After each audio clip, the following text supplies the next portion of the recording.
ఆధ్యాత్మిక పుణ్యక్షేత్రం యాదగిరి లక్ష్మీ నరసింహస్వామి దేవస్థానం. యాదాద్రికి సంబంధించిన కథ, చరిత్ర వాల్మీకి రామాయణంలో ఉంది. విభాండక ఋషి కుమారుడు ఋష్యశృంగుడు, అతని కుమారుడు హాదఋషి. అతననే హాదర్శి అని కూడా అంటారు. అతను నరసింహస్వామి భక్తుడు. అతనికి స్వామివారిని ప్రత్యక్షంగా చూడాలని కోరిక పుట్టింది. ఆంజనేయ స్వామి సలహా మేరకు తపస్సు చేయగా స్వామి ప్రత్యక్షమవుతాడు. ఆ ఉగ్ర నరసింహమూర్తిని చూడలేక శాంత స్వరూపంతో కనిపించమని యాదర్శి కోరగా స్వామివారు కరుణించి లక్ష్మీ సమేతుడై దర్శనమిచ్చి ఏం కావాలో కోరుకో అంటే యాదర్శి స్వామివారికి శాంతమూర్తి రూపంలోనే కొలువై కొండపై ఉండిపోమని కోరాడు. ఆ విధంగా లక్ష్మీ నరసింహస్వామి కొండపై అలా కొలువుండిపోయాడు.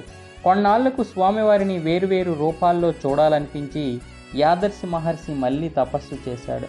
అతని కోరిక మేరకు స్వామివారు జ్వాల, యోగ, నంద, గండ